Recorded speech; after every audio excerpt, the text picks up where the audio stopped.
Hello, everyone, and welcome to the year ahead. This is my 2025 look at all of the transits through the lens of astrology, as I do it here on Astrology with Michelle. We're going to be working in a way that I normally do for all of my classes, all of my teachings. What you see on the week ahead is my practice of transmission. I'm going to be looking at all of the major transits of 2025, talking about some of the evolutionary themes. We are recording this, so it'll be available for replay. You can watch the whole thing. You know, you can come back to certain months because there are several very, I would say, peak or accelerated months of evolution during this year ahead. And we also have, quite a few big shifts and changes.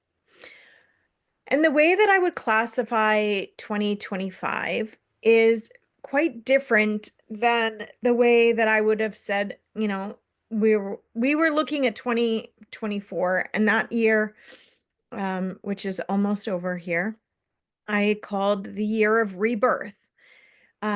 Predominantly because not only on a fundamental level were we moving through 2024 with a Pluto shift that included the culmination of an entire cycle of 248 years and the beginning of a new 20-year evolutionary cycle within Pluto and Aquarius, but we were working with the nodes of the moon in Aries and Libra. So we were really being worked on a cardinal level. And the work of the cardinal level, this is foundational. This is mother, father, masculine, feminine, Mars, Venus, Saturn, moon.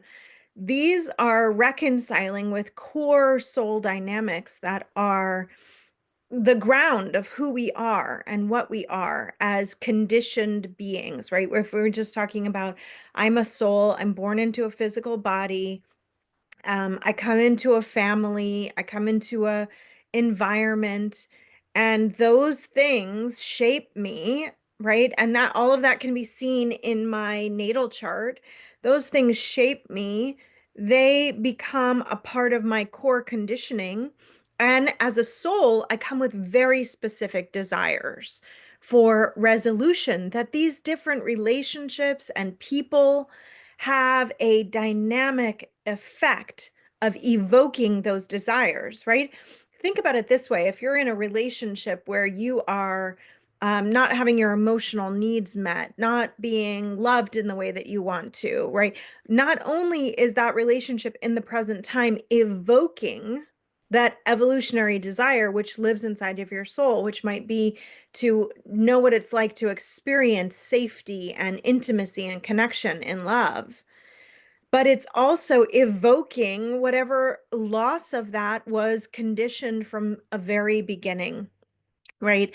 Having a father who was cold and distant, being um, in a family where your emotional needs were ignored or where you needed to prioritize pleasing others in order to feel safe and secure in the relationships, where there was a constant conflict happening between mother and father, right?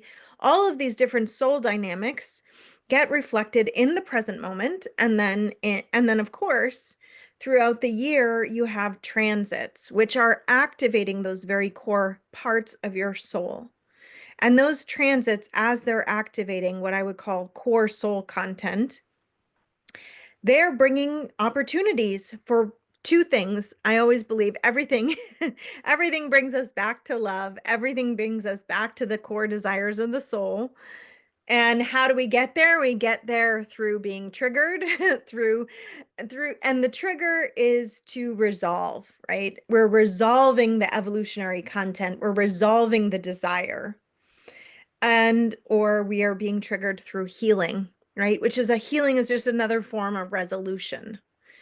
And often what we think of as not necessarily resolving things ends up resolving things by way of the soul's desire to evolve. And that's where we come in with our free will, with our empowerment, with our choice and our agency to say, actually, I'm a sovereign being. I don't have to engage in relationship in this way.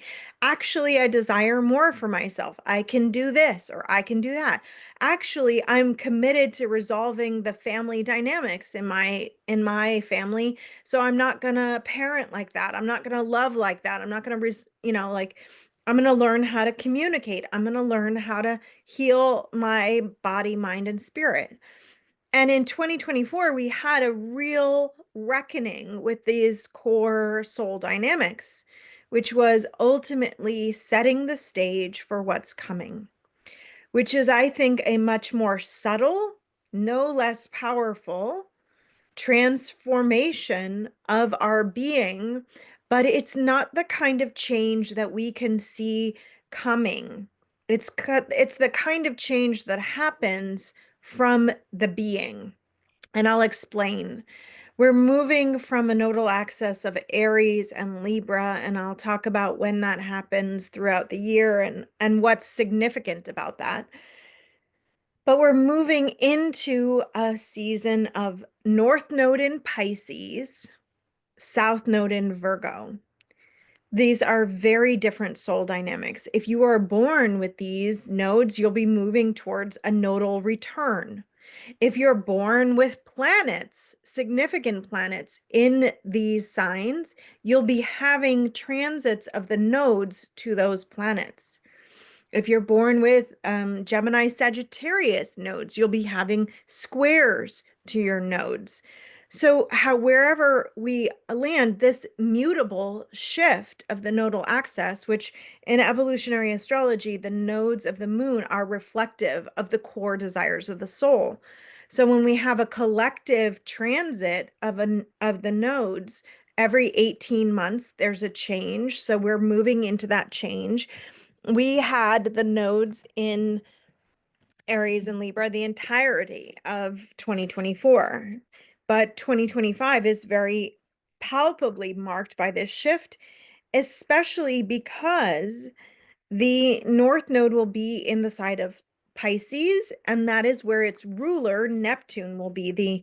The Neptune shift will also happen this year, where Neptune is shifting from Pisces into Aries, and Saturn is also in the sign of Pisces. And Pisces will have this very strong constellation effect with the North Node several times throughout the year.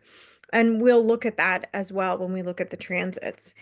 But there are very different evolutionary themes that come up with the nodes in these signs. The South Node ruler being Mercury and the North Node ruler being Neptune for much of the year. So why I say that it's more a process of being than an initiation, right? We went through this cardinal initiation in 2024. The Pisces process will be more like as we're evolving towards that North Node in Pisces, which is unconditional love. It's our ultimate meaning and purpose as human beings. It's the collective oneness, right? It will be as though we are sort of treading water in the process of developing the muscles of unconditional love. At first, once one is treading water, you can really tell how much you sink, right? You can feel, in fact, that's why people become fearful and start to feel as though they're drowning when they're treading water, right? Especially the more strong the waves are, the more difficult it is for a person to recognize how safe they are in the water, right? It seems as though the waters are shifting, that they're very murky, that it's dark. It might seem as though we're very far from the sense of unconditional love or ultimate oneness, especially as a humanity. We might really feel the polarization of our disconnection from one another. And that fundamental disconnection is where we're resolving things through the South Node being in Virgo. we're resolving inherent guilt. And we're going to talk about guilt from the perspective of both there is natural guilt, which is like I did something wrong and I feel bad. Because inside we have an inner integrity, we have an inner compass that knows there's a way for us to be, and we're not being it. And we're going to feel a sense of guilt. But there is a completely different form of guilt, which is conditioned guilt. That's that guilt that says, I'm doing something bad because somebody told me that it's bad. And because I've internalized a sense of badness because I've made a choice. But imagine you're doing something that you were forced to do. Let's give an example of a sex worker, a sex slave, right? Who is being forced into submission for their own survival. They believe themselves to be punished if they don't do what they're doing, but they also believe themselves to be bad for doing what they're doing. That is conditioned guilt. And conditioned guilt functions throughout our culture and our world in various different subtle ways in which we behave in relationship, in which we work. It's not the same as natural guilt. It's not the same as having a conscious choice and not doing something. And there may be very good reasons for why we're not doing something, right? You know, a woman, uh, I've heard this example before of like a woman who's starving and steals a loaf of bread because she wants to feed her children, right? And of course, there would be some feeling of guilt because she's stealing a loaf of bread, and right, stealing we know is wrong or bad, right? We've that's sort of an established social parameter. But there is an underlying reason for that. Why is this woman even starving? How are we living in a world where there are children who are starving, where she's not able to feed her children or feed herself? And we are not, as a culture, as a society, as a people, right? Pluto and Aquarius. Why are we not, as a people, providing for a mother that she would feel herself be forced into something like that? Again, why are we living as a culture or as a people where sex trafficking or sex slavery even exists, right? It's a complete distortion of our humanity that we're living that way. That's a Pluto in the Aquarius, right? That long-term transit, that kind of change is not going to come in a nodal transit, but certainly, you know, like when we saw Jupiter moving through Scorpio, and the Me Too movement started to happen, there were people speaking out about violations that had been happening for a long time, right? Then what was new was people speaking out against it.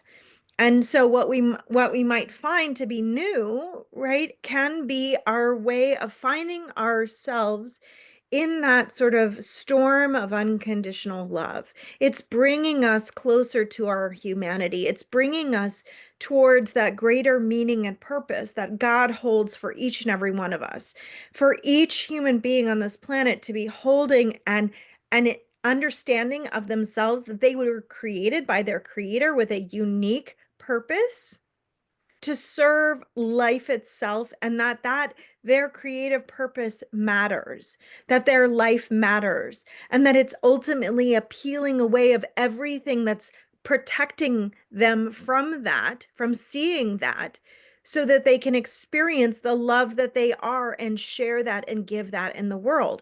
That's that ultimate meaning, that you have that unconditional love inside of you, and that it is your responsibility, your calling, your spiritual path to walk, to be able to unfold that learned conditioning, that learned guilt, that learned um, pain and suffering of the world, in order to be able to access more and more of your unique creative purpose, your unique, I could call it the essence of your love, that's meant to be shared in the very specific way that your soul came with desires to unlock it. And going back to what I was talking about earlier about how the soul uses desire through triggering and through healing to evolve, right?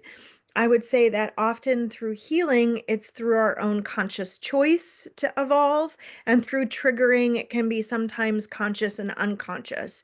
We can recognize, oh, wow, I'm triggered. I'm triggered in this relationship. This is bringing up more and more of this pain that has always been inside of me, right? I've been facing within myself in this postpartum period a deep sense of loneliness, right?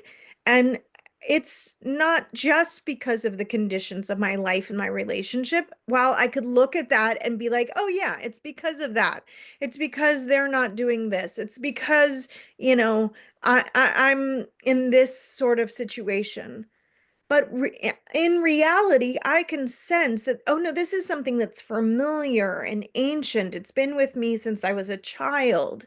It was a part of how I felt in my family, right? That's that Cancer, Capricorn, Libra, Aries axis. And what it's been propelling me towards is a deeper relationship with God, with my creator, with my source, and a deeper desire to heal and resolve that inside of myself without needing anyone else outside of me to change. That has propelled me towards resolving things with my father, who has been able to acknowledge, hey, I am who I am, and I'm not going to change. What does that compel me towards? I can either choose to resist that and struggle against that and feel unmet in, or for me, that statement was a great relief and invited me into a deeper love and acceptance, a deeper unconditional love of him as he is, right? Which sort of resolved that inside of me in a way that I haven't experienced before. So that's the movement towards Pisces. It's a movement towards our unconditional love, our unconditionally loving nature.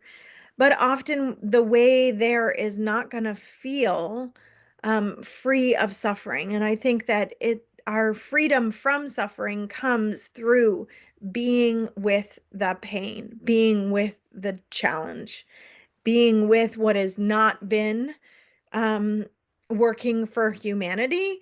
And instead of turning away from it, turning towards it, right?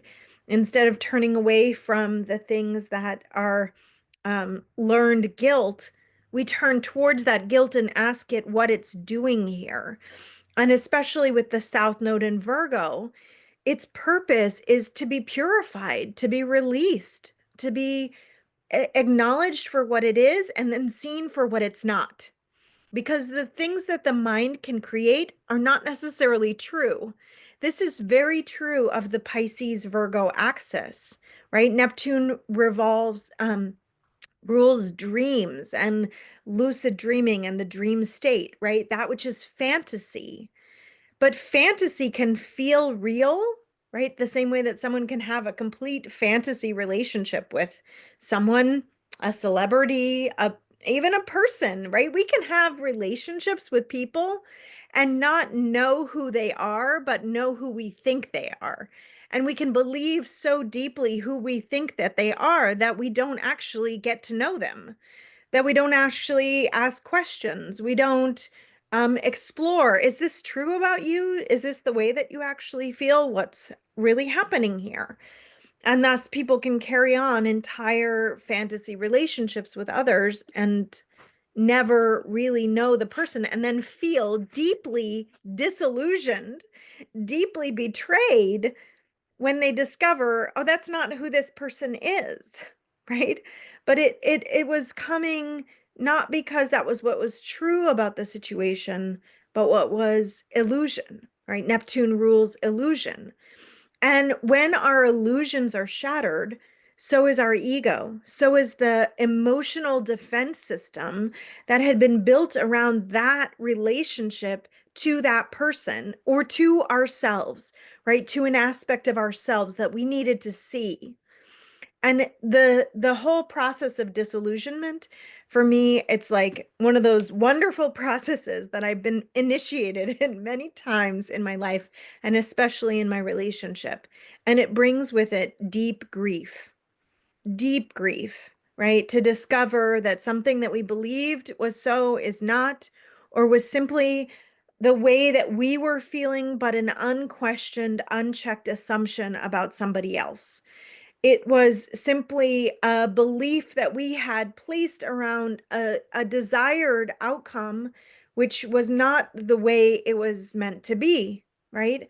And that can bring up such deep grief, especially when it's tied to the soul's core desires, the core longings of the soul.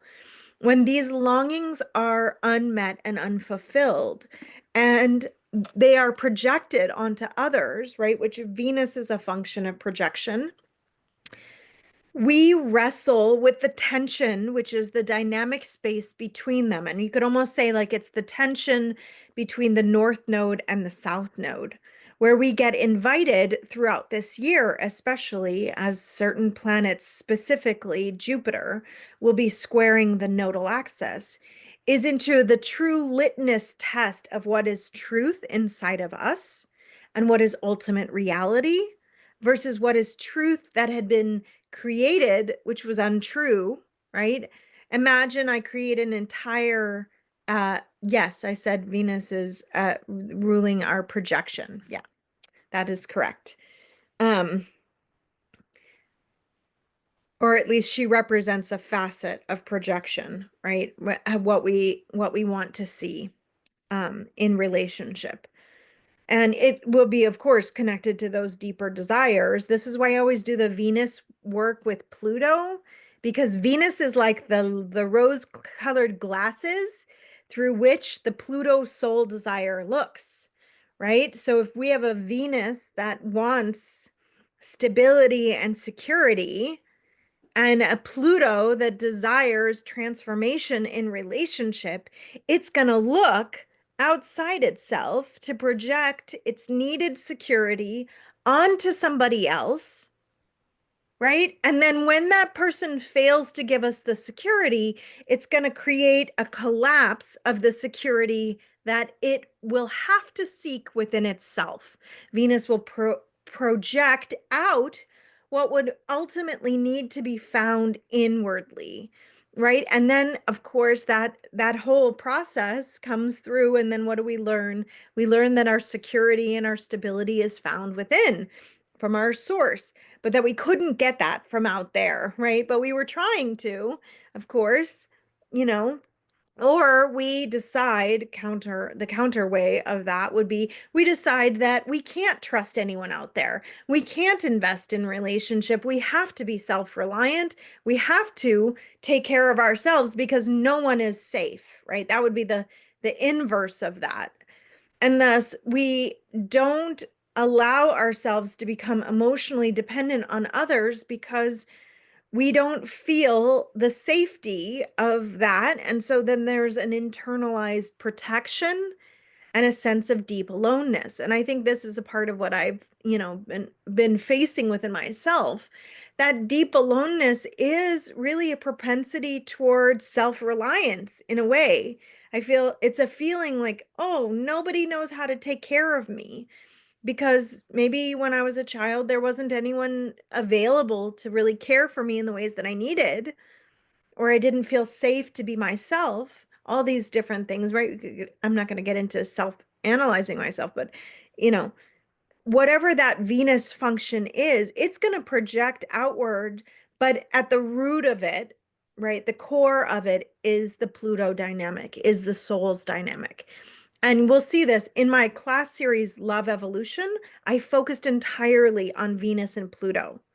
And so if you've been through that class series, or if you do that class series, in Love Evolution, what we do is then we practice with the chart in the relationship to Venus and Pluto as they're transiting, and in their relationship within your own natal chart. So if you have Venus and Pluto, let's say in Virgo, right, there's going to be a very strong dynamic of guilt that is being purified by the soul. And that whole theme of natural guilt versus learned guilt will be very important to work out in this next year. And ultimately, that Neptunian, all that Neptune stuff is going to be drawing us towards a deeper spiritual purpose while we're releasing all of the conditioned inadequacies that have come through the Virgo, Pluto, Venus lens, right? And we might project those inadequacies on others by saying, like, the moment you walk into the room, you can see who's not right, who didn't, oh, they didn't brush their hair, or they're not taking care of themselves, or immediately looking at something and being like, oh, that's out of place. That number is not correct. Constantly searching our environment to find what's wrong with it as a way of keeping ourselves safe from feeling that sense of internalized inadequacy. If we can see the flaws in others, we don't need to see them in ourselves, right?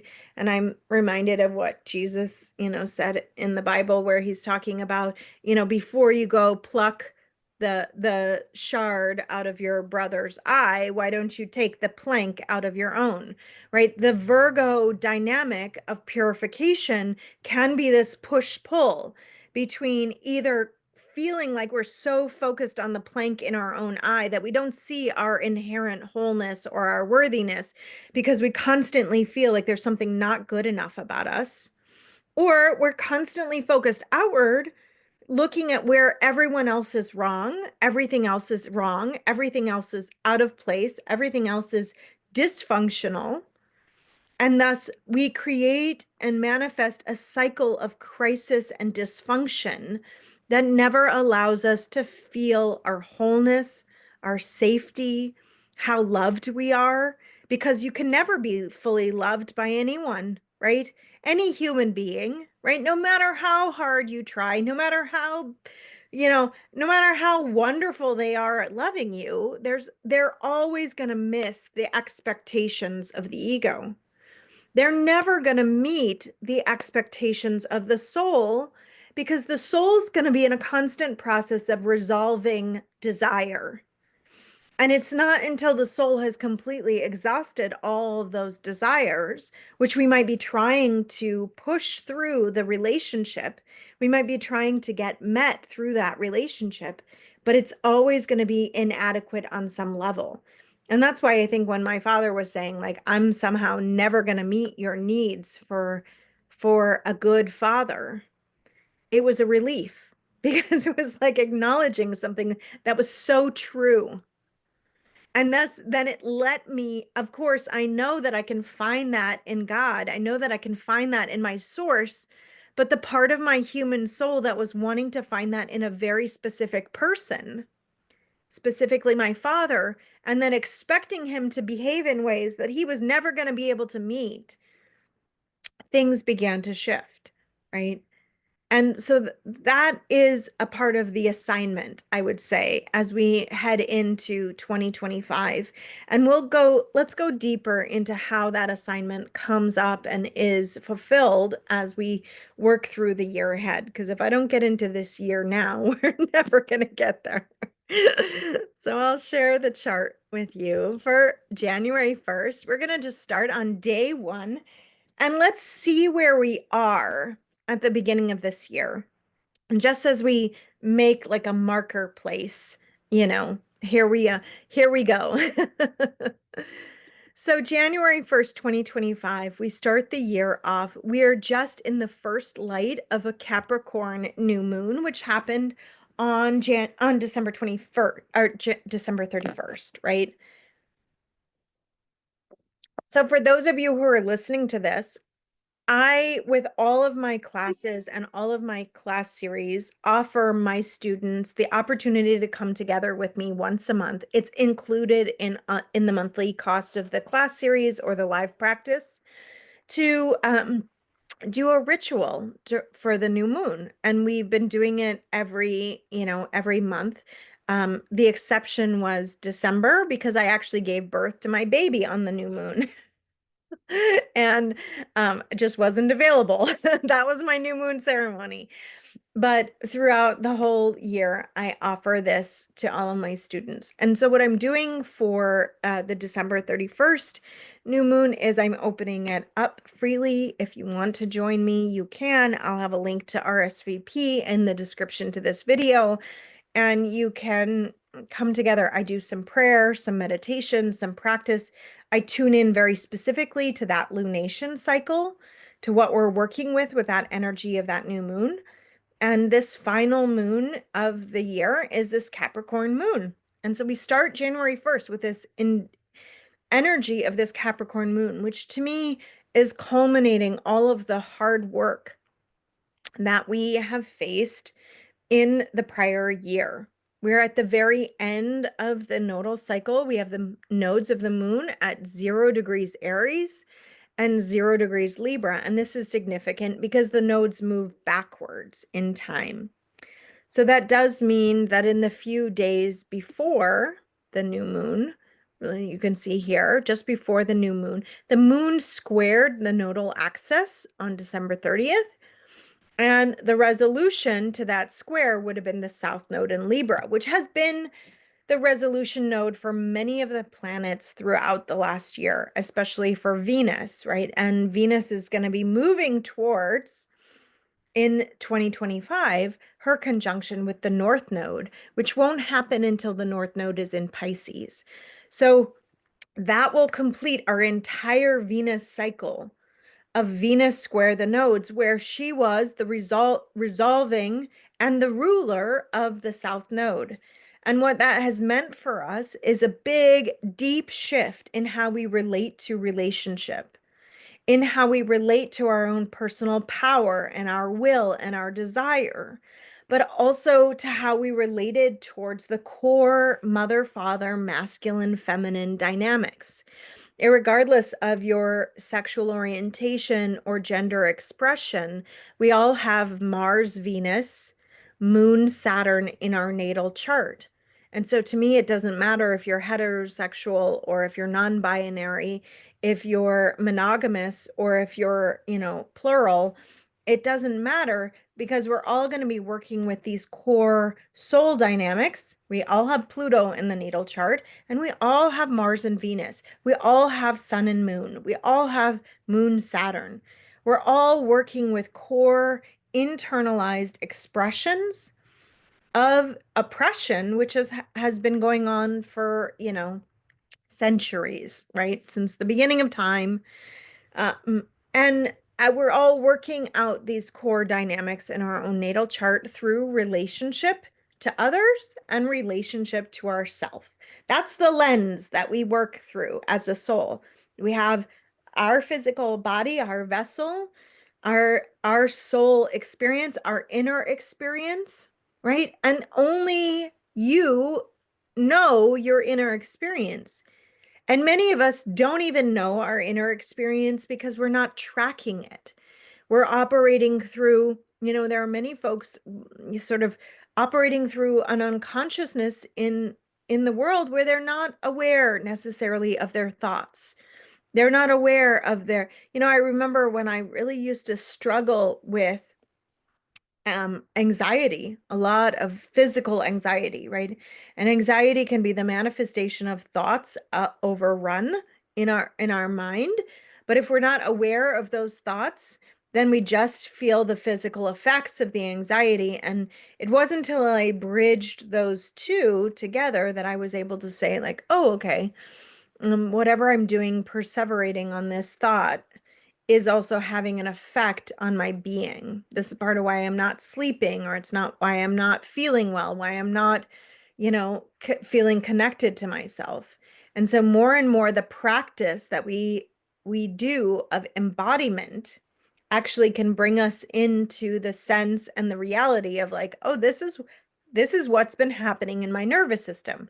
This is why somatic practices are so revolutionary, why there's so much advancement coming out around our vagus nerve and our way that our nervous system is hardwired to our body system. And more, I think we'll start to understand that and be developing in a technology both of being able to verbally, expressively, creatively process our feelings and our emotions, but being in a practice of releasing that which is suppressed, One of the things I saw most recently was a man talking about how the suppression, the emotional suppression of women has led to the fear and the dynamic in men that makes men afraid of women's emotions and makes women afraid to express their emotions.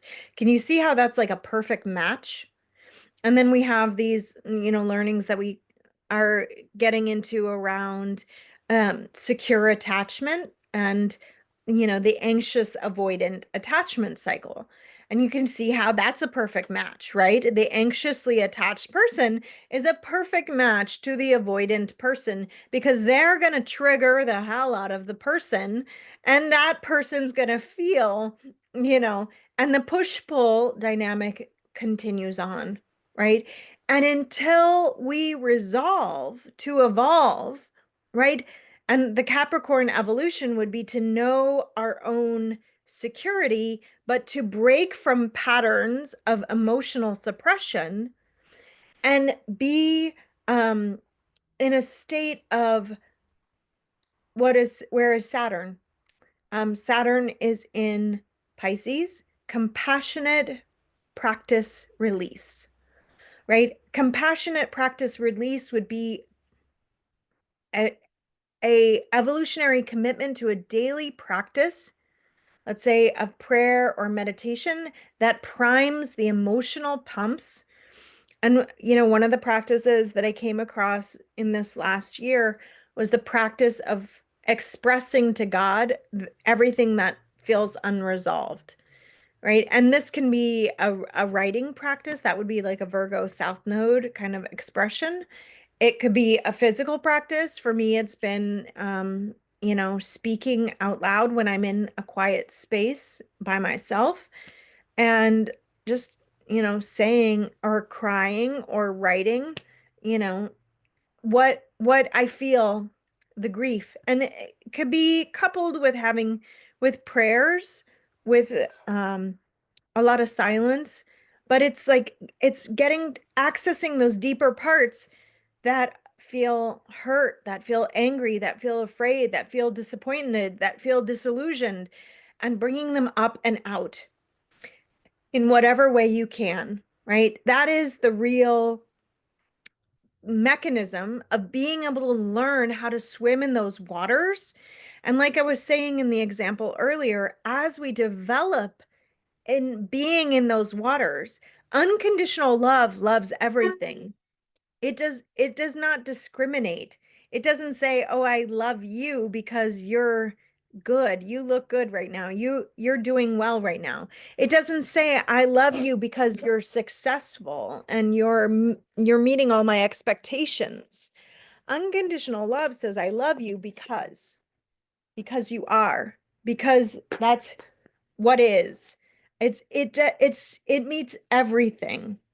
And as we develop our emotional capacity and strength and ground and ability and the internal stability to be able to meet everything that we're experiencing, we develop in our capacity to hold love.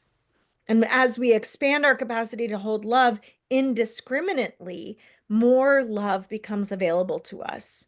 More joy becomes available to us. This is why, when people become awakened beings, like they're just joyful and loving. They're not like disassociated from the pain or the suffering of the world. In fact, some of the most awakened beings I've seen have had tremendous physical pain in their lives. I remember when I was studying Vipassana meditation, um, SN Goenka, he was in tremendous amounts of pain, and he died that way, but he was also realized in such a way, right? And through that meditation practice, when I reached one of the most painful points in the sitting practice where I felt like my body could just not sit any longer, then all of a sudden I had this awakening that I could let go of the resistance to what I was experiencing physically, and immediately it disappeared. And it was replaced with complete bliss, like just a sense of being in total peace that didn't last long, right? Once I got back into my mind and started, judging and assessing my experience, right? And the mind is designed to do that. It's designed to judge. It's designed, that's part of the conditioning of Capricorn is our sense of discrimination and judgment. And I'm not saying that we just lose our minds and we lose all discrimination, because I do think a part of that is how we learn how to have good boundaries, how we learn how to be healthy, how we learn how to care for ourselves and our physical bodies, right? How we learn discernment around what's mine and what's yours, right? What's my projection? What am I experiencing that I'm getting from my own conditioning? And what's yours, right? What doesn't belong to me? And it's very important for us to be able to have that healthy discrimination. So as we start this year in this first light of the Capricorn moon, and then we move immediately into this Mars-Pluto opposition, right?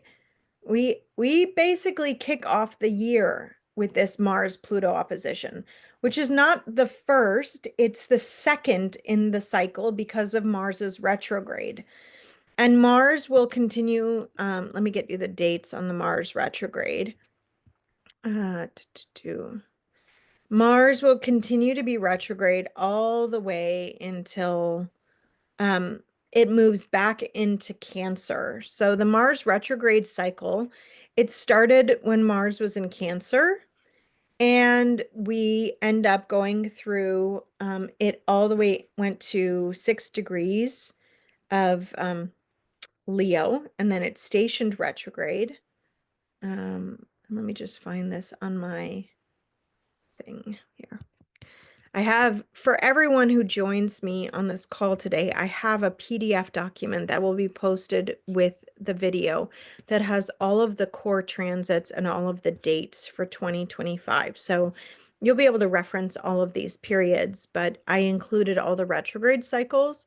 So the Mars retrograde began December 6th at 6 degrees Leo. It ends February 23rd, and it goes from Leo to Cancer and back. So back in November, Mars went through Cancer, and then it stationed, and then it went into Leo.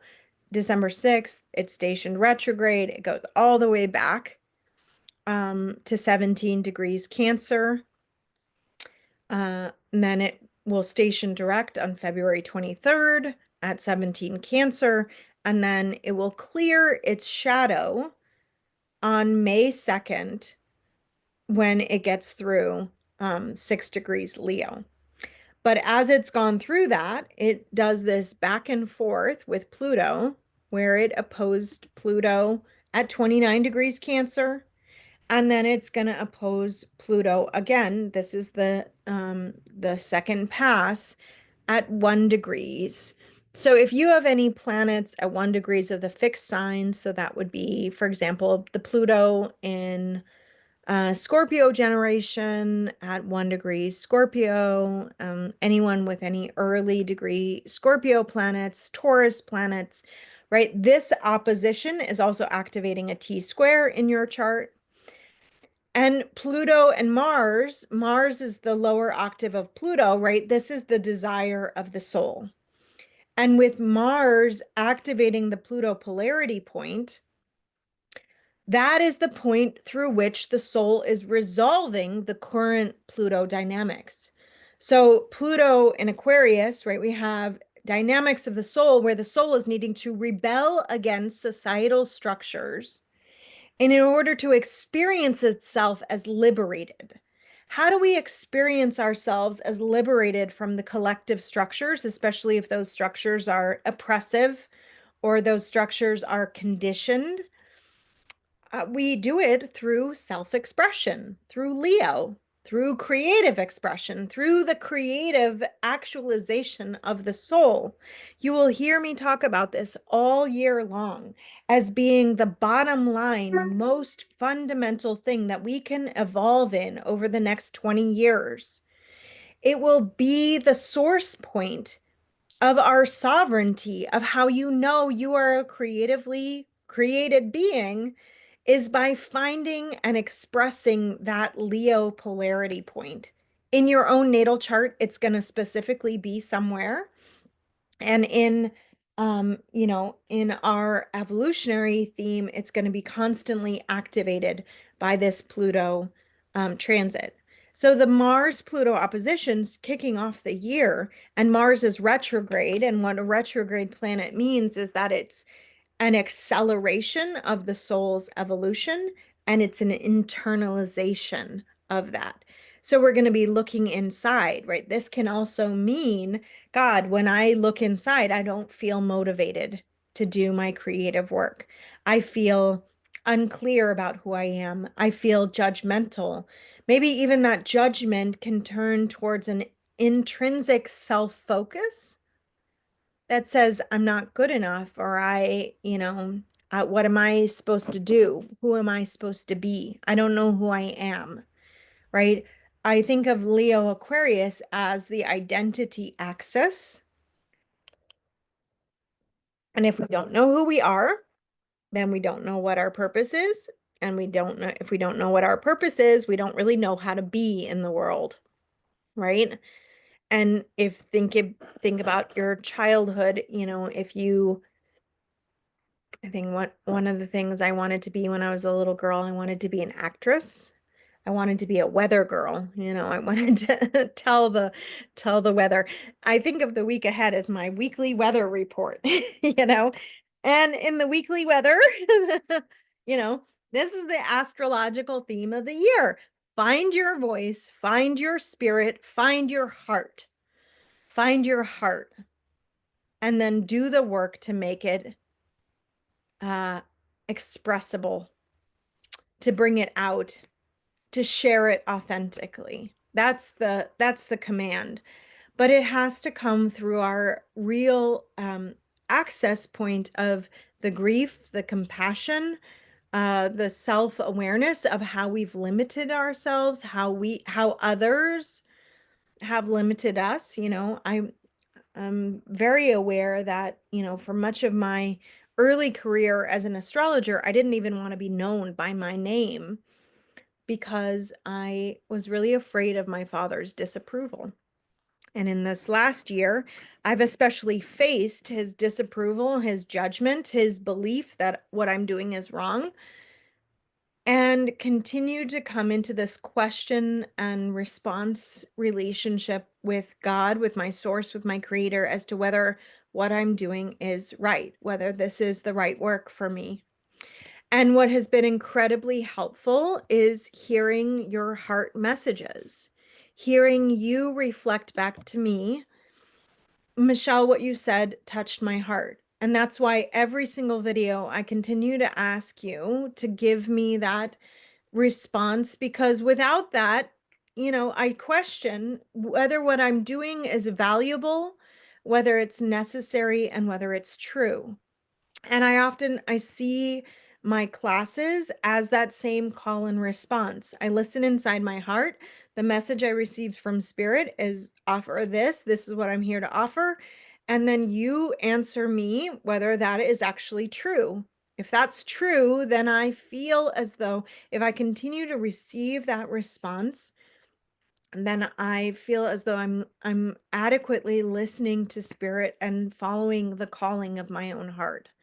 It's not as though I need your response in order to do it, because part of the Saturn work is doing the thing before anyone's giving you the validation, right? I did the thing every week on the week ahead before anyone was responding to me, before I had any subscribers. I just made a choice, a conscious choice, to develop myself in that practice of listening.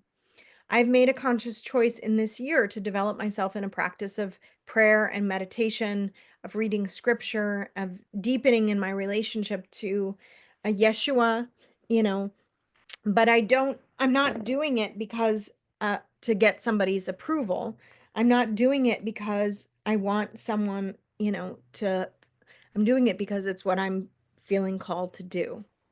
And that's the difference. That is the difference of we, when we're called to creative actualization, it really has to come from your heart. It has to often, in ways, contradict the social or belief systems, or, as a part of our own individuation. But then when we get that reflection from others, what we're really calling for is a sense of belonging, right? What I'm wanting to create in my classes is a sense of belonging. You belong here no matter what. And that belonging uh, fulfills our deepest longing to belong, right? And that is the most important thing that I feel I can do with my time and energy, is create spaces of belonging and answer the call of my own heart. And that is that opposition, right? And the tension might be where we don't believe, or we don't know if this is what we're meant to be doing, right? And that is, I think, the deeper question with Neptune in Pisces, with Saturn in Pisces. Is this ultimately where we're called to be? Because as I was saying earlier about the thing, going back to our example of floating in the ocean, struggling against the storm, and that eventually what happens, as the longer you spend in the ocean, the more you develop the physical stamina from your process of floating. The You learn how to swim, and you learn how to be with all of the different parts of the ocean. You learn how to be with the storms and with the calm waves. You learn how to be carried by the salt water. You learn how to float. You develop a trust in the water to keep you, to hold you, right? Imagine if a baby in the womb questioned its being held. It would, violently maybe force itself out, or struggle and die because it leaves too early. And yet, the way we all come through this physical incarnation is through that being held in the womb. And we can see how um, forcing women into labor early actually violates the principle of that true safety and that true knowing that the baby has to come when it's meant to come. Right? In the same way, evolution happens when it's meant to happen. We can't really force ourselves into an evolved state. We can maybe want to feel differently about our lives. We can certainly pray, but it's ultimately one of the things Ari said in a recent video about the Mars-Pluto opposition. It's grace that propels us. And I do feel like it's grace that holds us in this water. For my own experience, when I've struggled with different addictions in my life, it's not been me struggling against myself that has liberated me from the addictions. It's been asking grace, asking for help, asking for a power greater than myself to liberate me. Or it's been external circumstances that have happened to me that have liberated me from those circumstances, not through my own will alone. And that's what we learn through Mars. We learn through Mars that we can't necessarily do everything through our own will. In the same way, there's no human being lives in a vacuum. We don't live in isolation. We can't. We just can't. We need each other. That is why the South Node in Libra is still relevant. It's like we're not living to completely release ourselves from the South Node in the same way we can't completely release ourselves from the past. We have a balanced relationship, and you can see, you know, the squares are that crisis point in the balancing act between self and other. We need others. We need relationship in order to evolve. I couldn't be doing what I'm doing here today without you. I needed you to be here, right? I mean, I could have. When I transmit the week ahead. I just imagine that you're here when I talk to you, whether you're here or not. But in a way, it is the you that I'm talking to that makes it relevant, right? It's like an observed phenomenon changes by being observed. We know this in science, right? And by you listening to me and experiencing what I share, it changes what I share. It makes it real in the world where it otherwise wouldn't have been relevant or real or existed, right? And yet I cannot control at all your experience or the lens through which you receive what I share. And it's always surprises me and delights me when certain things that I say land inside of you and or resonate, right? We could say it resonates because I can never know what that is. But what I've learned to do, this is the Capricorn Saturn element, is to trust ultimately that not having control over the outcome is actually the most important thing. It's actually the divine direction of it. I can't control what I'm going to say in this transmission, nor can I control how it lands inside of you or what you receive. But when your heart receives something that my heart gives, it activates that divine intelligence, which knows both of us entirely. It knows your experience and my experience in such an all-encompassing way that it's undeniable, and that moment of resonance is a miracle. And it really continues to feed for me my soul and the way that I'm compelled and inspired to keep doing this work, right? And it gives you something that I could have never anticipated giving you, but I'm immensely grateful to give it to you because it means that you received a piece of my heart. Do you see how that works? How beautiful that is? And how that is the ultimate source uniting us, right? That is the oneness of Pisces. And I couldn't do that without you, and you couldn't receive that without me. It's our unification. It's the unity of our shared path. And it's how I know that everyone on this planet shares in the path of healing and love. But how we come to it often comes through suffering, through the feeling of disconnection, through healing, through triggering, right? We have Chiron in Aries for quite a long time. We're not done with that transit. And that is one of the big transits of this year. We will have Saturn and Neptune moving towards Chiron, right? So we're working deep karmic material as it relates to Mars, where we have wounding around the masculine, the misuse of war, violence, right? These are collective themes that we'll be working out in this year, where the masculine is wounded, right? We'll probably see lots more around the toxic masculine, or right, as similarly as we see things around the toxic feminine. But really what that word means to me, it's overly used, and along with the word narcissist, um, it's something deep that's healing around our belief in separation. And that's what we're ultimately healing.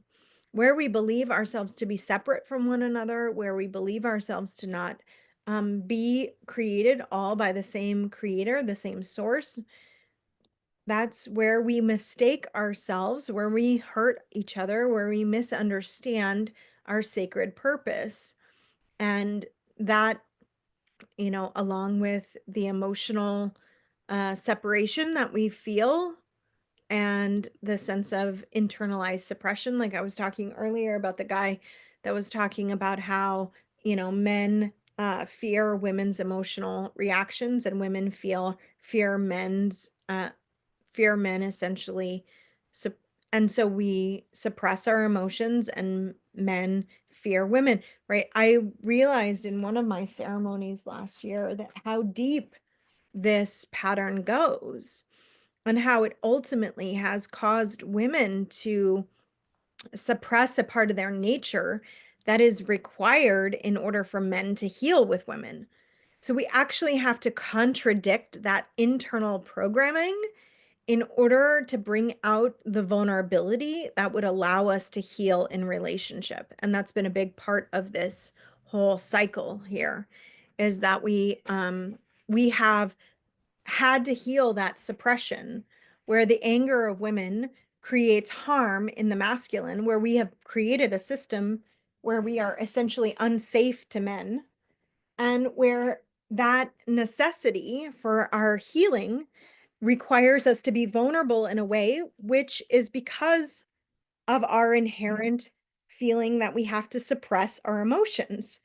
And yet we have to learn how to do this with each other in order to break the pattern, right? And that has been the initiation, I think, a big part of this year has been an initiation in how do I break this pattern without breaking my relationship, or how do I break this within myself without, you know, feeling overwhelmed, and what relationships are actually safe and capable of holding that so that we can heal this, right? Because not all souls come here to evolve with us. I taught a class last year called Soulmates and Karma Mates, and the difference between the two, which Jeffrey Wolf Green defines as the soulmate relationship, is where two souls are consensually choosing to approach their healing together as a spiritual endeavor. And then the karma mate relationship is where one or both souls are not consenting to do that work together. So that happens in all relationships, in our business, in our personal, in our families. We have um, we have some soulmates who come here and choose to do the work with us. This is really where I invite you into class with me. I'm inviting you into a soulmate relationship where we're choosing to do the work together. We're choosing to look at this stuff together. I'm choosing to be vulnerable with you and share myself with you in those class containers. I'm choosing to create the space of safety for you to be vulnerable, for you to belong, for you to be there. And together, that creates a container in which we heal together. That's a soulmate relationship. Whereas we might have folks in our family, like my father said to me, I'm not going to be able to do this with you. I'm not going to be able to change with you. And you need to just accept it. It doesn't mean that I don't evolve in that relationship, right? In a karma mate relationship, you can still be the soul that chooses to evolve. And how you relate to the other really depends on, your level of consciousness, your willingness, your desire, your core desires within your soul. And in some of those relationships, we do give the other person the opportunity to evolve as well. And they may meet us there. There may be a cycle of evolution that changes the relationship from a karma mate relationship to a soulmate relationship. And when we do that, I think that's a miracle. Um, and and we may still evolve, and that might not happen with the other. That might happen simply through our own evolutionary process. But we don't require anyone else. We can be sovereign in our healing. We can be sovereign in our evolution and in our growth, because ultimately you're the only one who comes, with your soul here to earth, and you're going to be the one who leaves with your, so you get the choice always. And that's where this Mars Pluto opposition, I think, is really initiating something at the beginning of this year. I didn't mean to spend so much time on January 1st, but here we are. Because we end up in the very first day of the year with this, moon Pluto, and then by January 2nd, moon series, that Aquarius moon. If there was any day really to do your new moon ritual, let's see. Yeah, I think as we go up, you could do it on the Capricorn moon. And you could also, but I would even suggest in those first hours as we have, especially if you're wanting to set evolutionary intentions for yourself for the year ahead, where you're really activating the consciousness that you're wanting to bring online through this year ahead, this would be the time here. Because if I were, say, pointing myself in the direction of a new vision where I became open-minded to a completely new reality for myself and for my life and for the world, this would be the time that I might be trying to tune into that.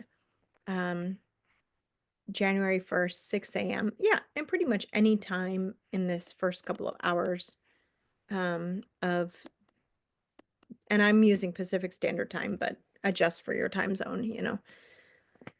So that is, that is the time where I would be really wanting to tune into this energy and ground and commit myself, right? Because this is about setting a commitment to an evolution of consciousness that benefits the whole. Really, when we're talking about this year ahead, if I would say between 6 a.m. and noon Pacific Standard Time, but you could adjust for your time zone on January 1st. If what we are doing doesn't benefit the whole, doesn't, serve the whole, doesn't heal the whole, then it's not complete. And when we recognize that what we are here and what we're called to do is to be a part of the whole and to serve the whole, and that our healing and our love and our gifts and our talents and our expression is naturally a part of the whole and gives to the whole, right? I think I said this in the week ahead somehow this week. That's the best, the biggest and highest gift that we can give. And if we leave ourselves out of it, or if we focus on only, serving some, right? And in some ways, maybe we do need to, when they say pick a niche for your marketing, pick a segment of the population, it's like, well, that sort of misses the reality that we affect the whole. So if we can think that big and then bring ourselves into that big, it's Shiloh Sophia calls it, this is your piece of the red thread. The red thread connects us all. It's the blood, it's the iron oxide in the stars, it's the humanity. We're all connected, but you have a very specific piece that you carry that is your creative purpose, that is your creative actualization. That's the Mars opposition. That's the work to find. You find that and you do that work and you find others to help you with it and you find others to work together with you, right? And you give and it gives to others and others give and you receive. And without the synchronization of that, without the continuation of that, we can't really do living on planet Earth. And we can't really go to Mars either, frankly, because there isn't going somewhere else where we can avoid our inherent connection to others. We can't really avoid our own soul's work. It will ultimately find us and gnaw at our innermost being, and we will call it depression or anxiety. We will call it a feeling of disconnection or despondency. But whatever you call it, it's really not listening to the innermost voice of the soul and what the soul needs us to do. So that's how the year begins, right? That's the grounding point that we take off from.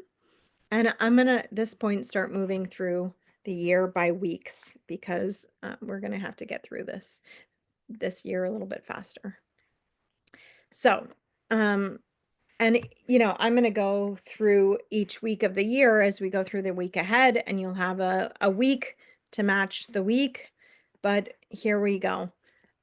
Mars ends up going back into Cancer, and Mercury completes its time in Sagittarius in this first week of the year, and Venus enters the sign of Pisces. Those are three quite big shifts actually happening in the first week. We also move through, a Venus conjunction to Saturn in the first couple of weeks of the year. And Mercury is going to be getting closer and closer to its conjunction with the sun. The sun enters Aquarius in the second and third week of the year, and Venus moves towards her conjunction with Neptune. So in this very first month, by the time we get to the Aquarius new moon at the end of January, we've seen quite a lot of shift. And I really think of this new moon as the special kickoff for the year ahead. Because it's bringing in all the strong Aquarius energy that we're going to be working with for the next 20 years. And it's also bringing in all the strong Pisces energy. We have both Venus and Neptune balsamic, and the North Node enters the sign of Pisces. So this is really it when it comes to beginning of our journey for this year ahead. Mercury, who's the ruler of the South Node, is right there with the sun in Aquarius, setting for me the intention of how we ground that new consciousness into reality through releasing the past conditioning. In order for us to come into a whole new frequency, a whole new way of thinking, a whole new way of being, we have to let go of the past simultaneously. And I often call sort of being in the present moment remembering the future. It's kind of like that. It's like when we've stepped out of being so focused on the past and how the past has been, we start to focus on the future and we end up getting to be in the present moment. And that getting to be in the present moment actually allows us to vision and to have a sense of flow, being connected to the spirit. Whenever I've been in a state of download, where I feel my conscious awareness is awake and I'm very much connected to the present moment, everything in my being has shifted. It's shifted the way that I've eaten. It shifts the way that I think, that I move through time and space. It's really, it's a powerful state to be in. And I've, lived several times in my life maintaining that state of awareness. This new moon is like that. To me, it reflects that energy of being connected to the present moment.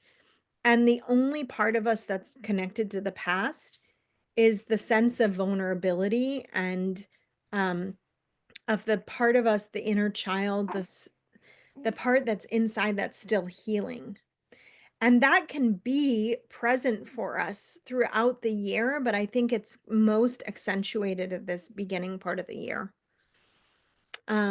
We end up going through with Venus entering the sign of Aries in February, and this prepares us for the first Venus, for the Venus retrograde, which I find it to be fascinating that Venus's retrograde is in Mars's sign, while Mars is retrograde in the moon sign.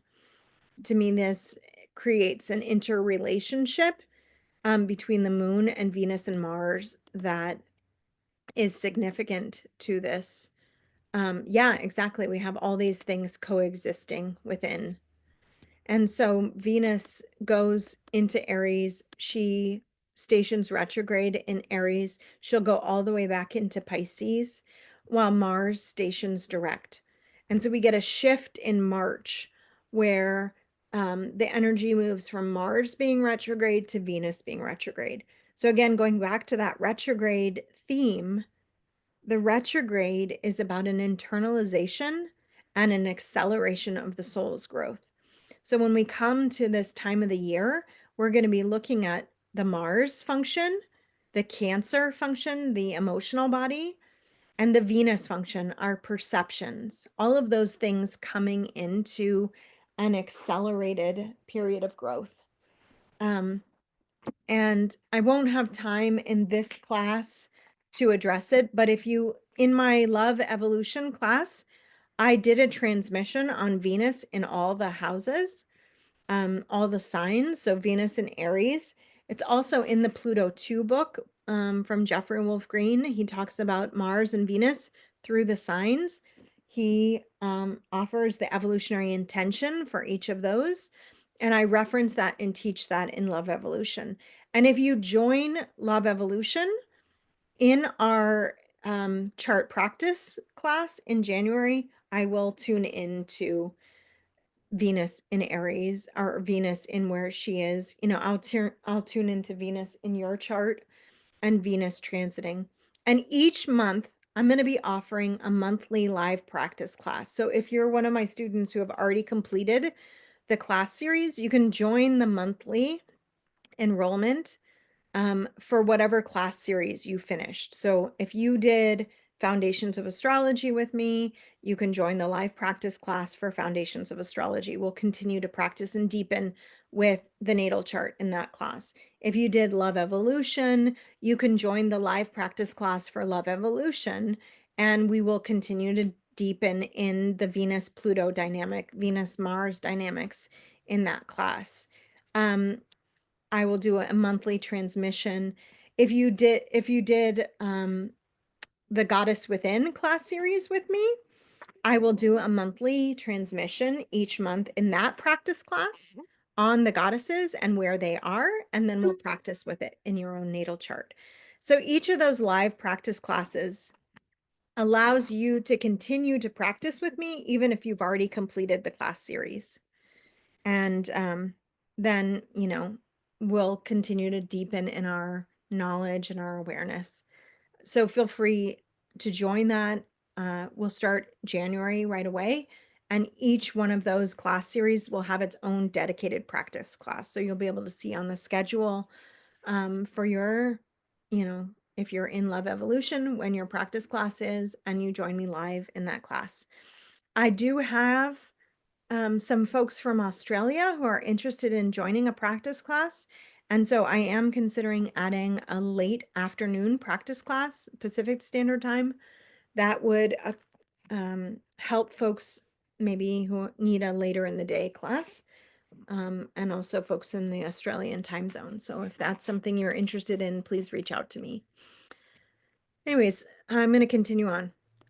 Mercury is the next to enter, and Mercury entering Aries also gives us a retrograde that happens with Mercury in Aries. And I think, so this, to me, all of these retrogrades tying back to Mars, while Mars is in Cancer, gives us a very specific kind of emotional assignment.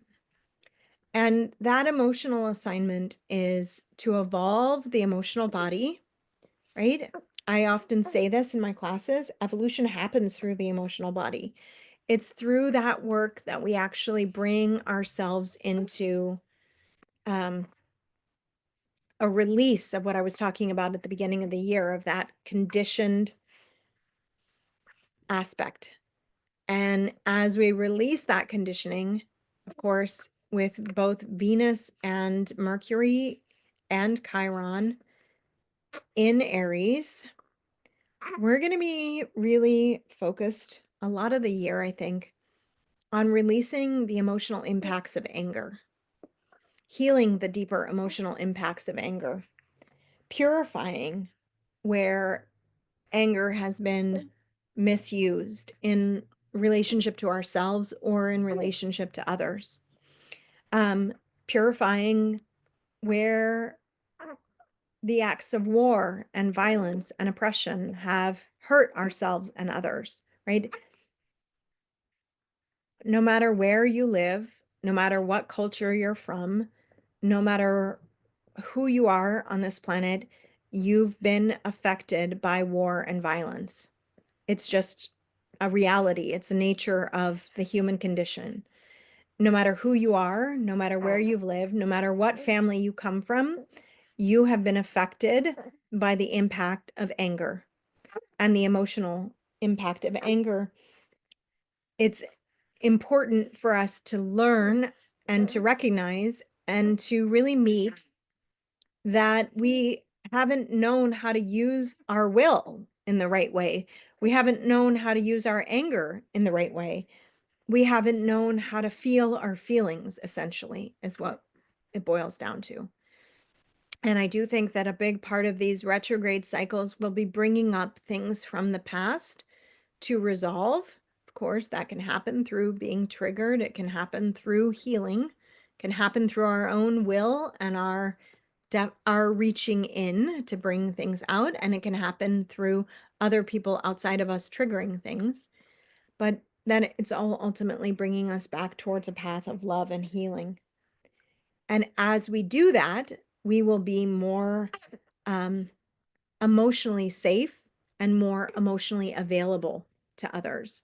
And that, I think, especially from the perspective of the feminine, is resolving that very core dynamic with the masculine that perpetuates the avoidant, anxious attachment cycle. It perpetuates the feelings of the feminine being too much, not being able to be held, not being able to be loved, not being able to be worthy, whatever, however that expresses itself in your relationship. It doesn't, doesn't matter if it's same-sex, heterosexual relationship, queer, non-binary, all of us have these dynamics in relationship that cause us to feel connected or to feel disconnected. And all of us perpetuate in some way a disconnection from our anger or with anger, and a use of anger that at its very root is needing to be purified, right? It's one of the things that separate us from our connection to source, because anger on a surface level covers over what is really hurt. And if we can't get to the hurt, we can't get to the healing, we can't get to the place of forgiveness. And I think that this big cycle that we go through in March includes also the first eclipses. So we have in 2025 4 eclipses. 2 of them happen in March with the Pisces season, and 2 of them happen in September with the Virgo season. And when we get to those eclipses, yeah, exactly. Sometimes we can't get to our anger.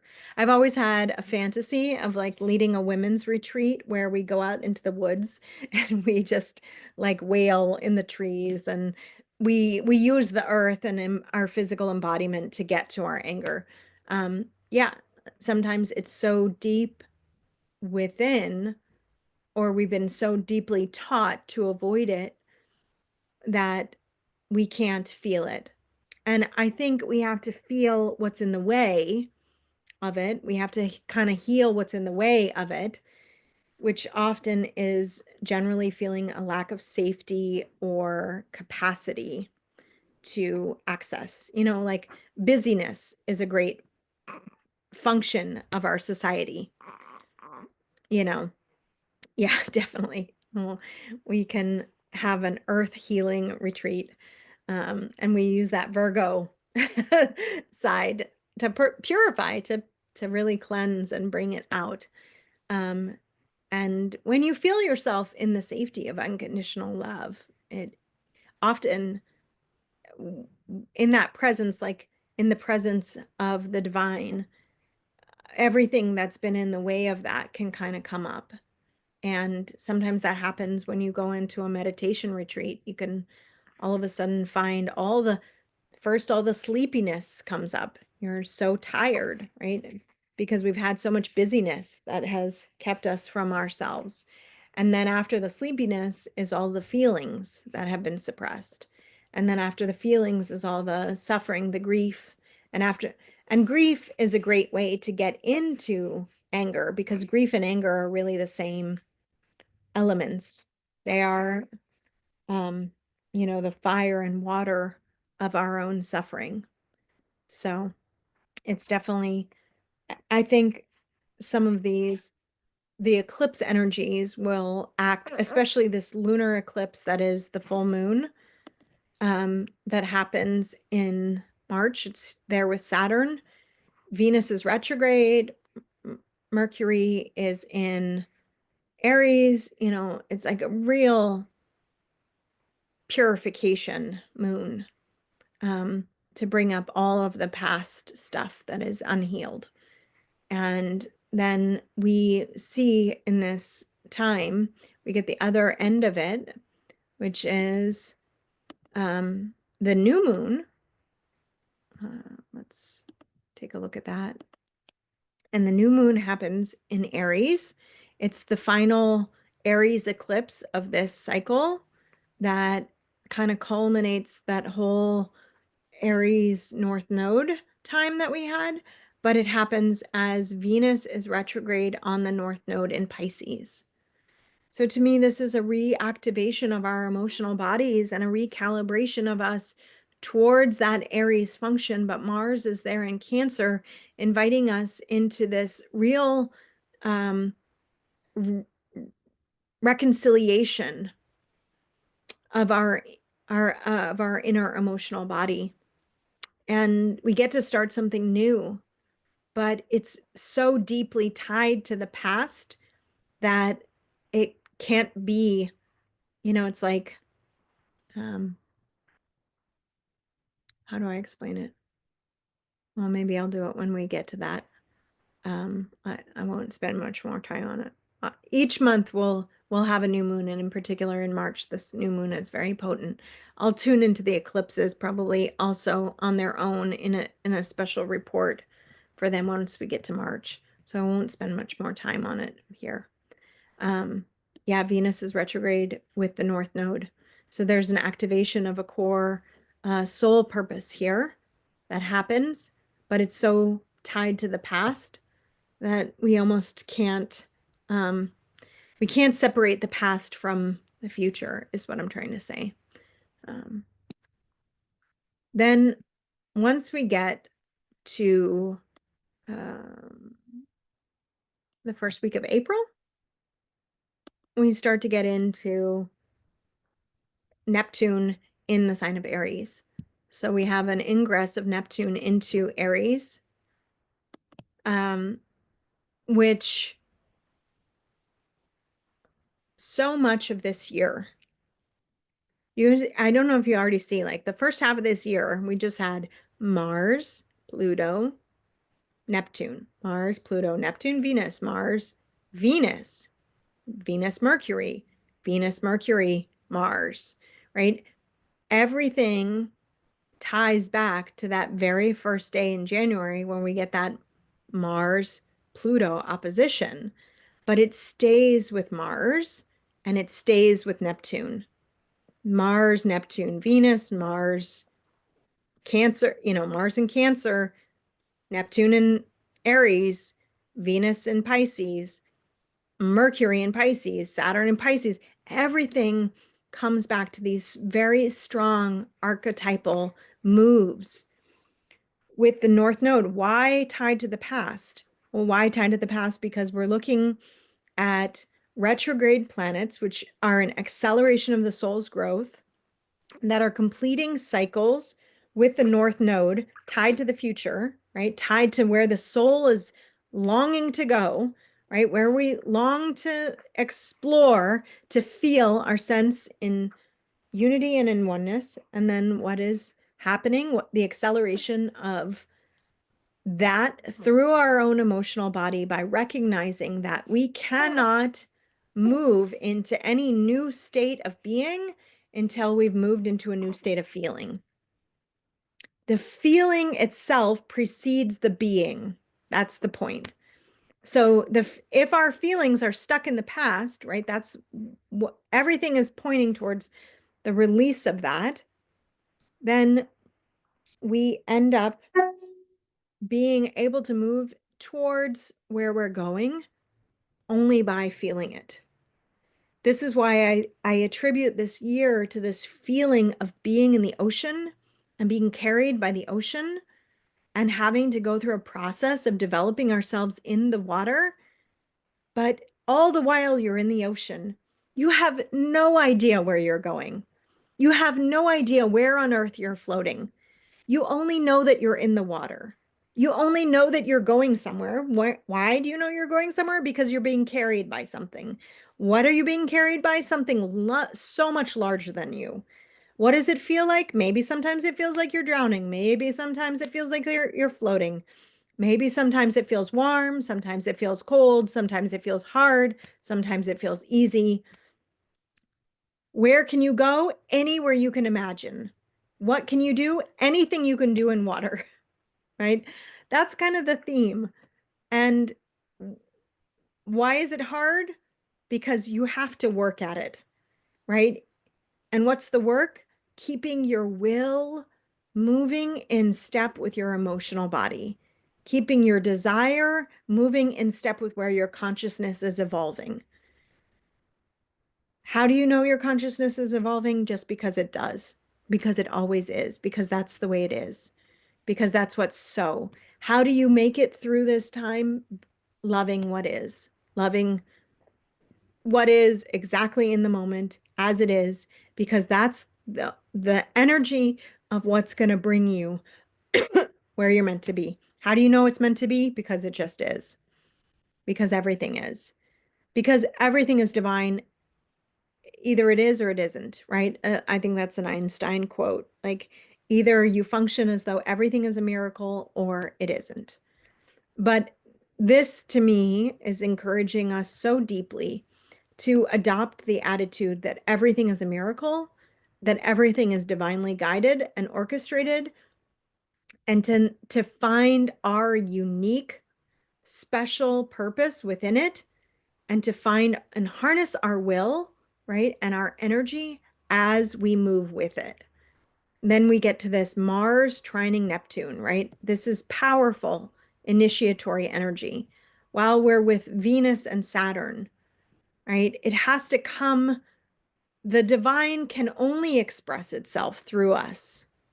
That's the catch all and be all of all this divine creation, is that it can only come through us. It can only be through us that it gets to be so.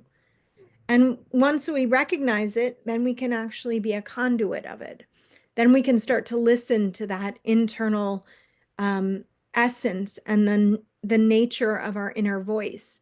And we can start to develop a connection to an inner spiritual guide, inner spiritual guidance that knows who we are and what we are all the time, where we are. It's with us all the time. It doesn't leave us. It doesn't, we aren't ever disconnected from it. We're just always moving with it. And that way we can start to trust our reality, even as reality changes, right? And you can see just by May, reality has changed so much. So we get past the Mars shadow phase.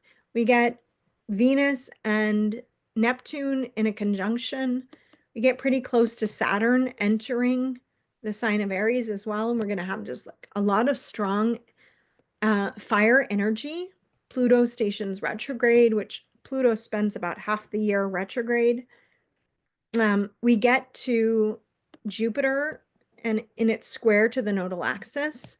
I'll be doing a whole talk for the NCGR year ahead class on the Jupiter square to the node. So I'll save that for that time. But we get into our second phase with Mercury getting close to the sun in Taurus. So Mercury has 3 retrogrades during the year. And let's see, I'm going to give you those Mercury retrogrades. The first Mercury retrograde cycle is from March 15th to April 7th, from Aries to Pisces. The second retrograde cycle is from July 18th to August 11th in the sign of Leo. And so when we get to the Taurus time period, that is when we are at the midpoint of Mercury's cycle. We call this the superior conjunction time. And Mercury will also conjoin with Uranus during that time. And it gets us about halfway through to the Mercury retrograde, which will happen in Leo. That's another significant point to note. Whenever you have a retrograde planet that repeats retrogrades with other planets, so for example, Mercury does its retrograde with Venus, first in the sign of Aries. Then Mercury repeats its retrograde cycle in the sign where Mars was. It's sort of like connecting the dots. We're linking the retrograde because the retrograde itself is going to cover some of the same territory, but we're also linking the planets because the planets will be moving some of that energy from one cycle. So the Mercury Venus at the beginning of the year, then Mercury Mars in the middle of the year. Mercury will also square the nodes as it comes through here, and Saturn enters the sign of Aries. So we get to Saturn conjunct Neptune in this time of the year. This is in June. Then we will be working with Mars in Virgo and Mars moving towards the south node as we get to June.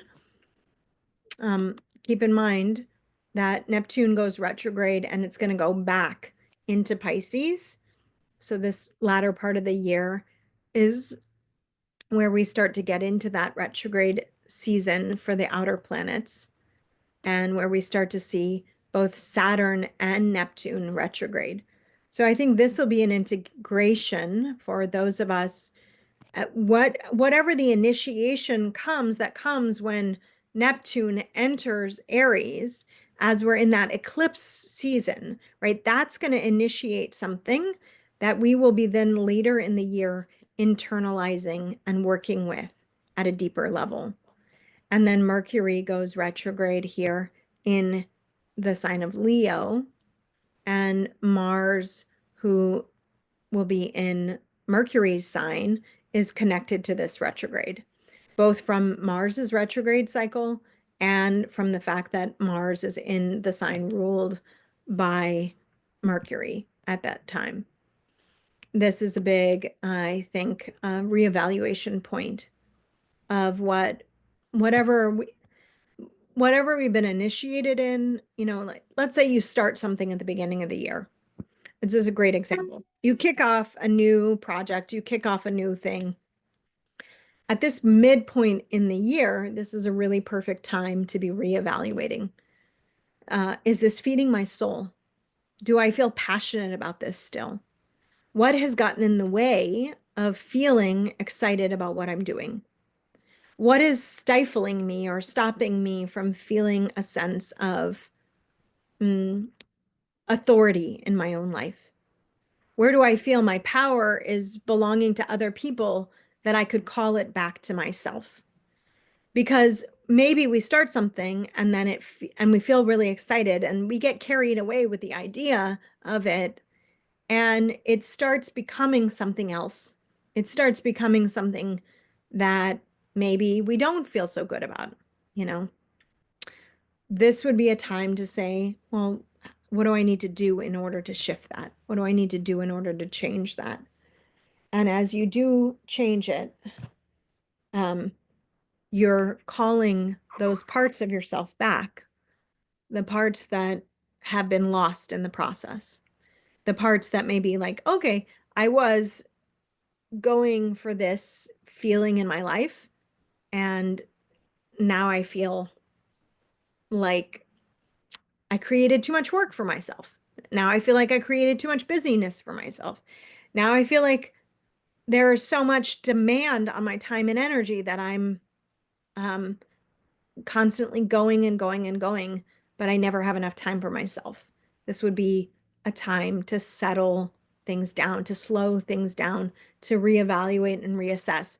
Do I actually need to do that? Do I actually need to, does this nurture me? Does that nurture me? Does this fire me up? Do I feel excited about it? Right? That's kind of what this midpoint time in the year is really good for. We get Mars entering crossing the South Node, entering into the sign of Libra, and we have Venus in Cancer at this time. Also, Jupiter's entered Cancer, right? So that's one of the major shifts of this year.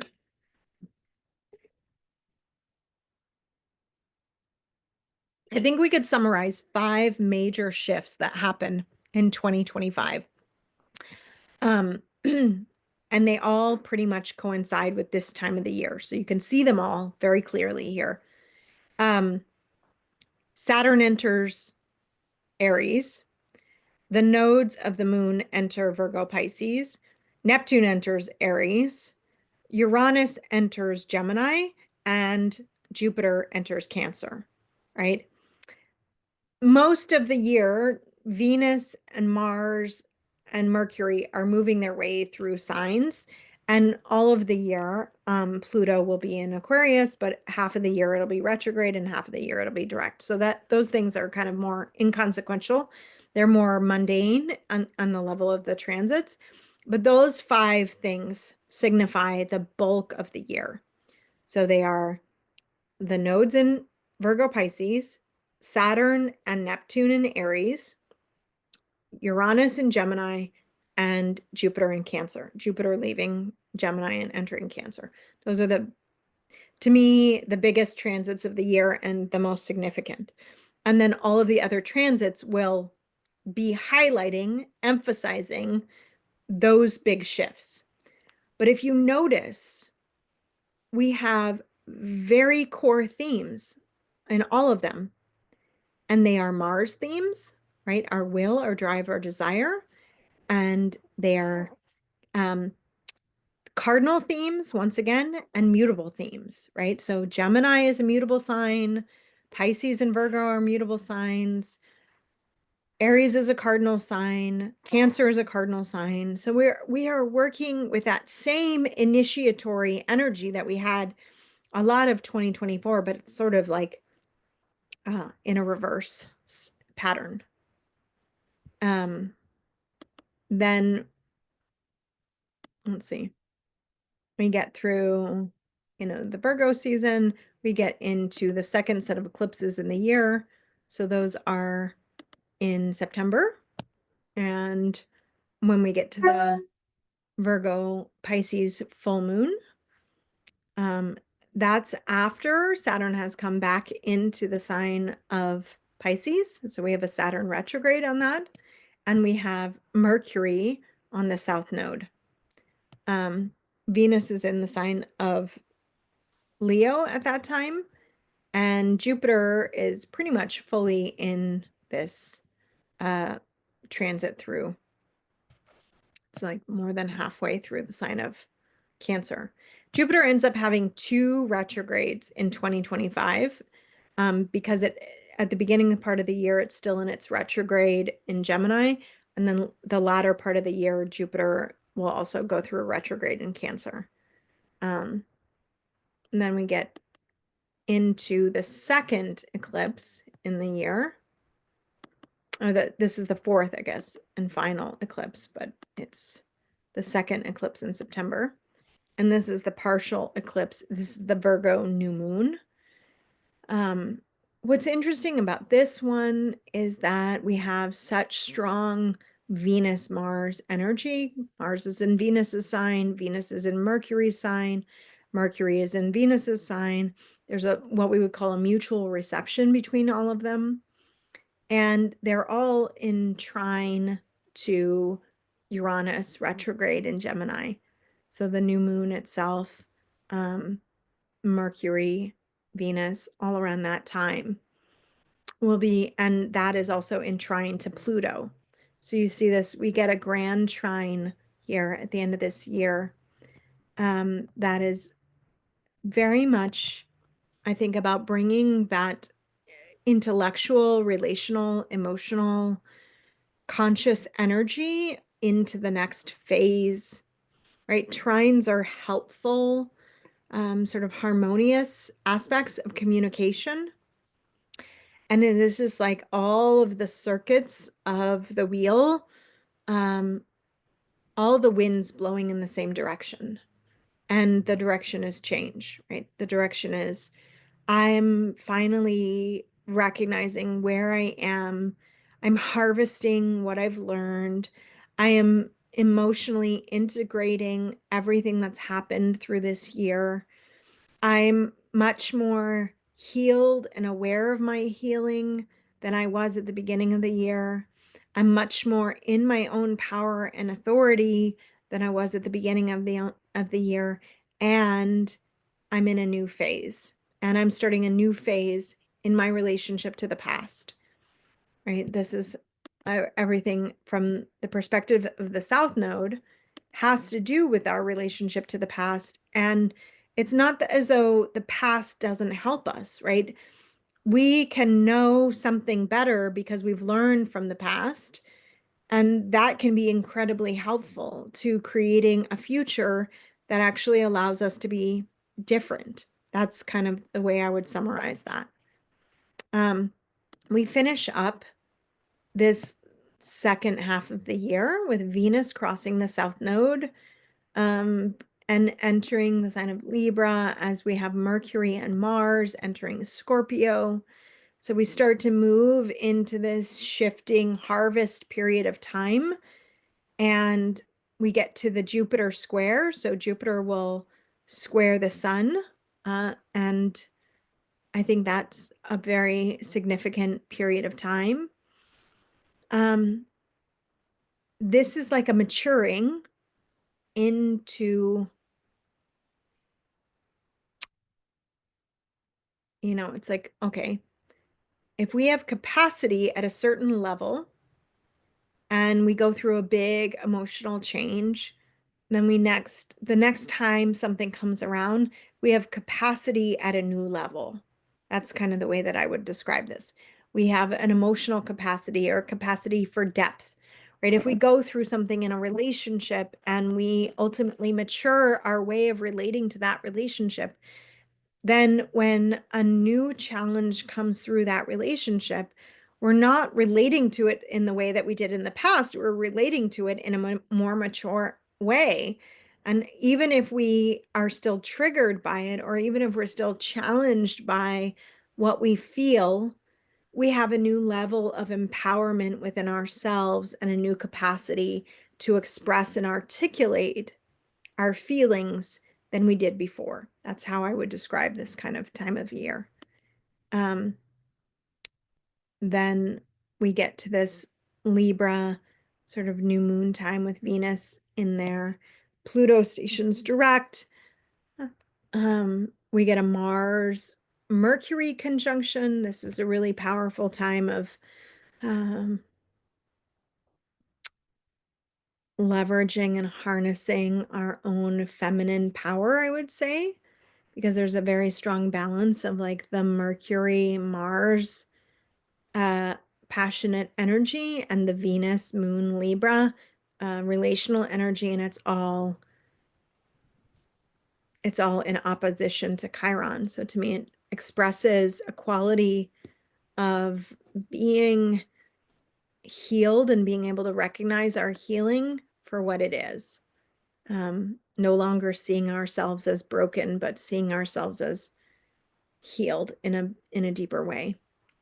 And you could look and see at the beginning of this year, where do you feel you're struggling?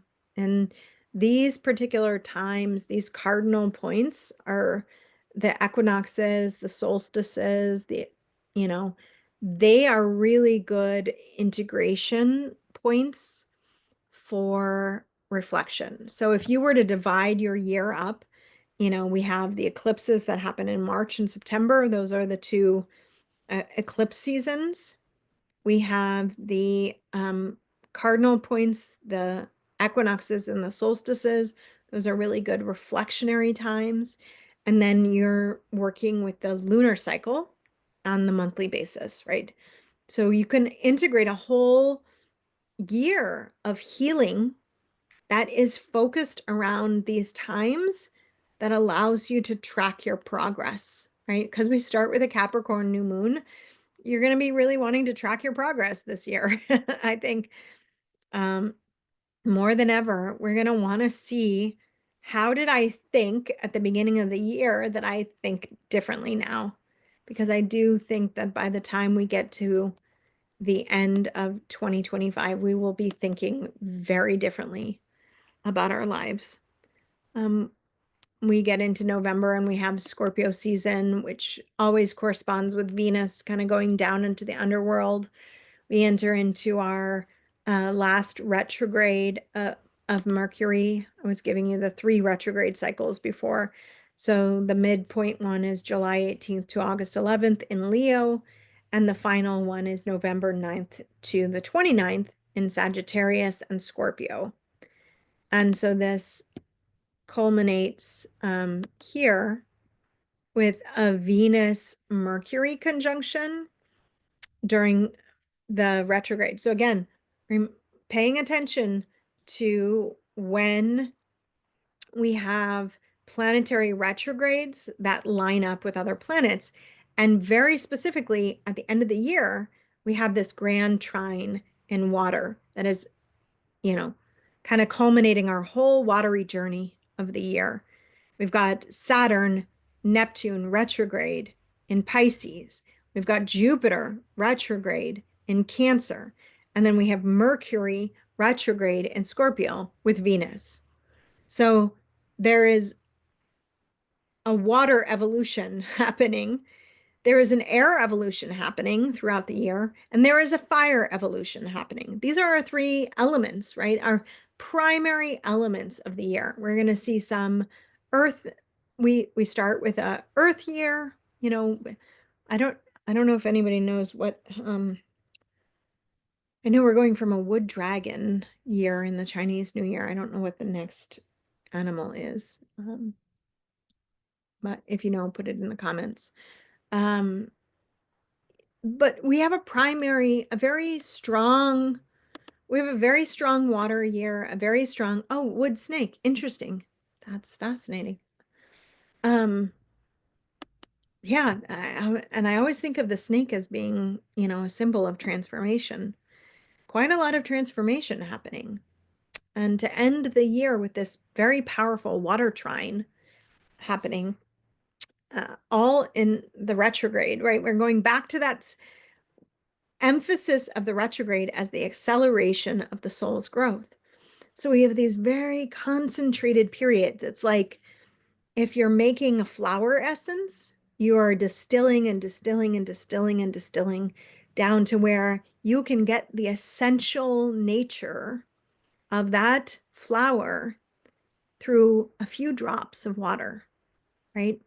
If we were distilling this year, like the power of the year is getting distilled down to this very essential nature: healing, forgiveness, transformation, emotional evolution, compassion, radical change. Radical change in that we are no longer functioning from this hyper independence to this hyper spiritual dependence, right? We go from North Node in Aries, hyper independence, right? South Node in Libra, hyper dependence, codependence, to North Node in Pisces, hyper spiritual dependence.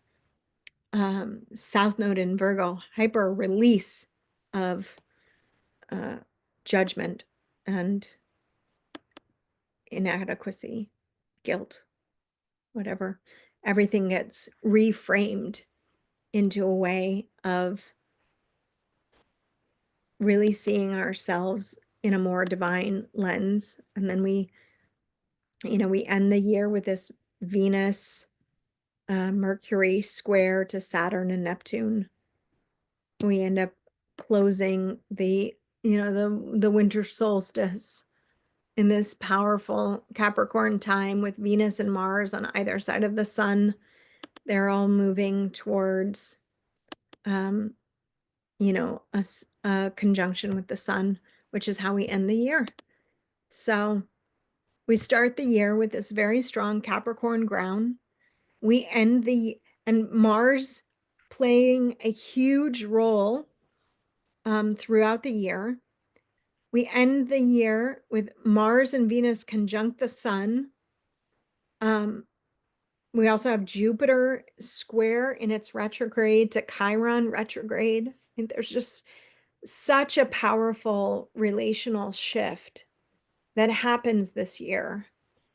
And for those who join me in Love Evolution or do the Love Evolution practice class, we'll track this throughout the year. We'll work with these energies and we'll continue to deepen in how they're expressing themselves in our daily lives. That's the big thing, right? I don't think of the astrology as being directive. I think of it as being reflective. And so hopefully these reflections for you on this year ahead are helpful in guiding the year. I know that I spent a lot of time in very concentrated places. And as we go through the week ahead, each week I will break down and elaborate the micro of the week in a more lunar focused way. I follow the moon as it goes through the week in the week ahead. And for those of you who join me in my practice classes, we will tune into the new moon each month and we'll have a community chart practice each month. So that'll be really the core of my teaching and my offering. Is I really want to teach you how to apply this to your own life. It's not relevant unless what's coming from my heart is really supporting your heart in your journey, in your soul's work, in the work that you're here to do. And so I really appreciate everyone who stayed with me on this call. We went through a whole year ahead, and you managed to make it through the whole year. Thank you to everyone. For those of you who are watching the replay, feel free to join me in the new moon ceremony for the Capricorn new moon. There's details in the description of this video to register for that. And also for those of you who want to join me in my chart practice classes, we start the first week of January. So if you're an existing student of mine, you just sign up for the monthly subscription. And you can pop into any one of those classes based on what you've completed with me. Either the Goddess Within will focus on the goddesses. In Foundations of Astrology, we'll work with the whole natal chart. And in Love Evolution, we will work with Venus, Mars, and Pluto. So if any of that interests you, please feel free to join me. Any of those classes, you can sign up for the course and you get access to the January practice class totally included in that. So if you use the coupon code year ahead to sign up right now for any of those courses, between now and December 31st, that coupon code is good to take $100 off. And if you're an existing student of mine, the monthly practice classes are already discounted for you. So feel free to join me with that. I'm going to stop this recording and we will do some chart practice. All right.